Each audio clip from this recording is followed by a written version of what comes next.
وَيَسْأَلُونَكَ عَنِ الْمَحِيضِ، اور اے نبی علیہ السلام آپ سے پوچھتے ہیں عورتوں کے حیض کے بارے میں. قُلْ هُوَ أَذًى، فرما دیجئے ہے تو وہ تکلیف کی چیز ہے. ظاہر ہے عورت کے لیے ایک تکلیف تو ہے، ایک اسے ہر مہینے میں آلموسٹ 7 دن کے لیے اس تکلیف سے گزرنا پڑتا ہے، اگرچہ اس میں اللہ نے ریلیکس بھی کر دیا ہے کہ جو صحیح بخاری مسلم میں آتا ہے کہ نبی صلی اللہ علیہ وآلہ وسلم، اما عائشہ کہتی ہیں میں حیض کی حالت میں چھوٹی ہوئی نمازوں کی قضاء کا حکم نہیں دیتے تھے، صرف روزوں کی قضاء کا حکم دیتے تھے. تو نمازیں تو معاف کر دی گئی ہیں لیکن روزے چھوٹیں گے تو وہ ادا کرنے ہیں. لیکن باقی اس جو تکلیف سے گزرنا ہے، ظاہر ہے اپنی صفائی ستھرائی کا اہتمام کرنا ہے، یہ ایک تکلیف کی چیز تو ہے. تو فَاعْتَزِلُوا النِّسَاءَ فِي الْمَحِيضِ، پس عورتوں سے الگ رہو حیض کی حالت میں. اب یہ الگ رہنے کی جو تشریح ہے نا وہ قرآن کے اندر نہیں ہے، وہ بخاری اور مسلم کے اندر ہے. ہلکا سا ذکر آ گیا اس میں ساتھ، وَلَا تَقْرَبُوهُنَّ حَتَّى يَطْهُرْنَ، اور ان سے قربت نہ کرو یہاں تک کہ وہ پاک نہ ہو جائیں. لیکن اس قربت سے مراد انٹر کورس ہے، باقی قربت الاؤ کی گئی ہے جو بخاری مسلم میں حدیث ہے. میں وہ حدیث اس کے ساتھ ہی آگے بیان کر دیتا ہوں، یہ اگلا بھی اس کا حصہ پڑھ لیتے ہیں. فَإِذَا تَطَهَّرْنَ فَأْتُوهُنَّ مِنْ حَيْثُ أَمَرَكُمُ اللَّهُ، جب وہ پاک ہو جائیں تو پھر تم ان کے ساتھ صحبت کر سکتے ہو وہاں سے جہاں سے اللہ نے تمہیں حکم دیا ہے. تو پاکی کے بعد میاں بیوی تعلق قائم کر سکتے ہیں، ازدواجی تعلق، اس سے پہلے نہیں کر سکتے. اور یہ جو لفظ ہے نا کہ عورتوں کے قریب نہیں جانا، تو اس قریب نہ جانے کی تشریح اس آیت میں یہی ہے کہ اس سے مراد انٹر کورس نہیں کرنا. ویسے قریب جا سکتے ہیں لیکن قرآن میں دونوں طرف مطلب جا سکتا ہے کہ ویسے قریب جانا بھی منع ہے اور انٹر کورس بدرجہ اولا منع ہے، بدرجہ اولا منع ہے. تو بخاری مسلم جب آپ کھولیں گے تو امہات المومنین کہتی ہیں کہ ہم میں سے جب کوئی حیض کی حالت میں ہوتا تو نبی علیہ السلام ہمیں حکم دیتے کہ ہم اپنے آزار بند مضبوطی سے باندھ لیں، اور باقی جسم کے ساتھ نبی علیہ السلام مباشرت فرمایا کرتے تھے. وہ جو منکرین حدیث وہ حدیث اٹھاتے ہیں جی بخاری میں لکھا ہوا ہے، بخاری قرآن کے خلاف ہے، کہ حضرت عائشہ کہتی ہیں کہ نبی علیہ السلام حیض کی حالت میں بھی ہم سے مباشرت کرتے تھے.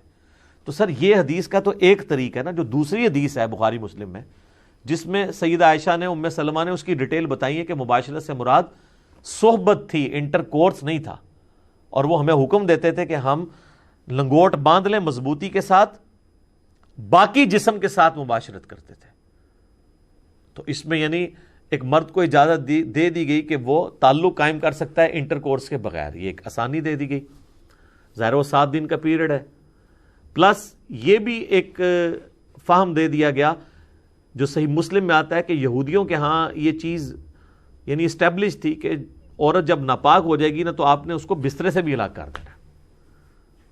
جس طرح ہمارے یہاں پہ بھی پنجاب کے کلچر میں بعض بیوقوف لوگ ہیں وہ کہتے ہیں عورت آٹا نہیں گوندھ سکتی، عورت جو ہے وہ بچے کو دودھ نہیں پلا سکتی، وہ ہنڈیاں نہیں پکا سکتی، اور پتہ نہیں کیا کچھ کرتے ہیں، پتہ نہیں کیا نجس ہو جاتی ہے وہ. ایسا نہیں ہے، اسلام نے اس کو کنڈیم کیا.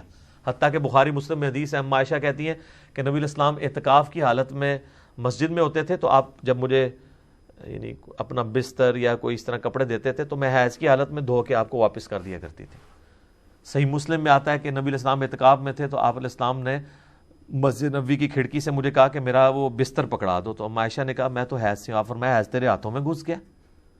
یہ تو کوئی پلیدی نہیں ہے، تو حکمی نجاست ہے، حقیقی نجاست تو نہیں ہے.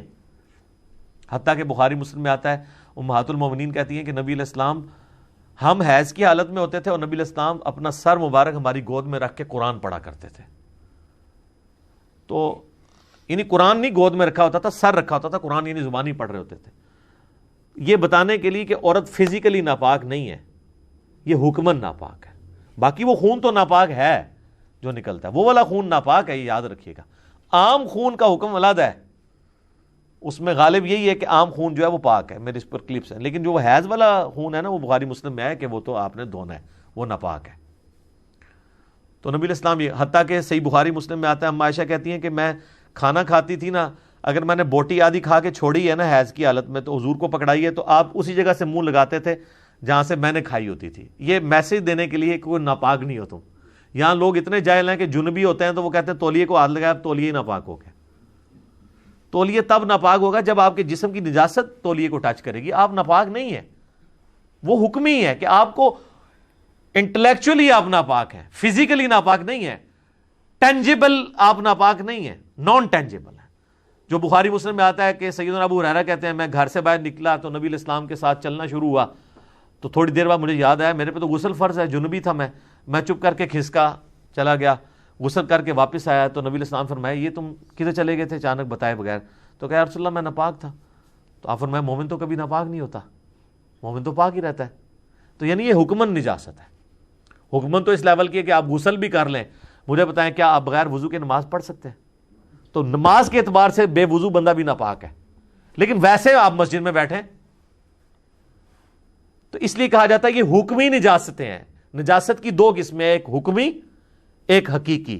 حقیقی ہے پیشاب ہے, منی ہے, مزی ہے, حیض کا خون ہے, یہ حقیقی نجاستیں فزیکلی لگیں گی ناپاکی ہو جائے گی. ایک حکمی ہے کہ آپ کچھ بھی نہیں بظاہر, لیکن شریعت کے حکم کے اعتبار سے آپ جنبی ہیں تو نماز نہیں پڑھ سکتے آپ جب تک غسل نہ اتار لیں. اور نبی علیہ السلام ڈیلے بھی کر لیتے تھے غسل جنابت. جامع ترمذی میں آتا ہے کہ نبی علیہ السلام غسل جنابت کبھی رات کے اول پہر میں کرتے تھے اور کبھی آخری پہر میں کرتے تھے. دین میں اللہ نے یہ آسانی رکھی ہوئی ہے. تو یہ حیض والا معاملہ بھی اس مت کو توڑا گیا کہ اللہ کے بندو یہ عورتوں کے ساتھ معاملہ ایسا نہیں ہے کہ وہ کوئی ان کو آپ نے بسترے سے الگ کر کے تو دوسری جگہ جا کے سونا ہے. مراد یہ کہ صرف وہ نماز کے اعتبار سے شرعی احکام کے اعتبار سے ہے معاملہ ان کے ساتھ, باقی وہ ناپاک نہیں ہے. نبی علیہ السلام نے فزیکلی, حتیٰ کہ صحیح مسلم میں ایک حدیث ہے عائشہ کہتی ہیں کہ میں حیض کی حالت میں کٹورے سے پانی جب پیتی تھی نا تو حضور کو دیتی تھی تو جس جگہ میں نے منہ لگایا ہوتا تھا آپ ایگزیکٹ اس جگہ منہ لگا کے پیا کرتے تھے. یہ میسج دینے کے لیے کہ عورت ناپاک نہیں ہوتی. یہ ہیں جناب عورتوں کے حقوق, جنہوں نے عورتوں کو کماڈیٹی بنا کے پیش کیا. اور آج ہمارے یہاں پہ لوگ سمجھتے ہیں کہ یورپ میں عورت کو عزت دی جا رہی ہے. سر 67% عورتیں ہیں مسلمان ہونے والی, 33% مرد ہیں جو یہ نان مسلم مسلمان ہو رہے ہیں نا.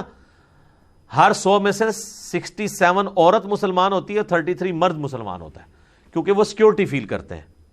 اور سب سے زیادہ ان کے لیے سیکیورٹی یہ ہے کہ مسلمانوں کے مرد اپنی عورتوں کے ساتھ مخلص ہوتے ہیں اور یہ پردے کی وجہ سے ہم سیکیورٹی فیل کرتے ہیں.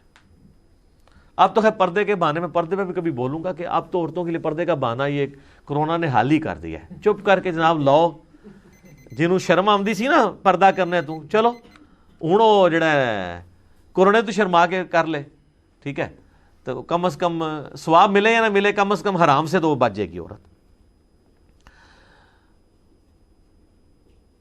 ان اللہ یحب التوابین ویحب المتطہرین, بے شک اللہ تعالی توبہ کرنے والوں کو بھی پسند کرتا ہے اور صاف ستھرے رہنے والوں کو بھی پسند کرتا ہے. تو اس آیت پہ خیر ڈیٹیل گفتگو ہو سکتی ہے کہ صاف ستھرے رہنے والے, اس کانٹیکسٹ میں احادیث بھی موجود ہیں کہ انصار مدینہ کے اندر ایک خوبی پائی جاتی تھی کہ وہ یعنی مٹی کے ساتھ استنجا کرنے کے بعد پھر پانی سے بھی استنجا کیا کرتے تھے. تو اس کانٹیکسٹ میں یہ آیت نازل ہوئی کہ یہ زیادہ پاکیزگی کا خیال رکھنے والے, ویسے تو مٹی بھی پاک کر دیتی ہے لیکن اس چیز کو پسند کیا گیا کہ کوئی شخص مٹی کی استعمال کرنے کے بعد یا ٹیشو استعمال کرنے کے بعد پانی سے بھی طہارت حاصل کرے, کیونکہ پانی سے طہارت پرفیکٹ حاصل ہوتی ہے ایز کمپیئر ٹو مٹی کے اور باقی چیزوں کے. اور اگر کوئی صرف پانی استعمال کرتا ہے تو اس کے لیے مٹی استعمال کرنا ضروری نہیں ہے, نہ ٹیشو استعمال کرنا ضروری ہے, پانی خود بخود ساری صفائی کر دیتا ہے.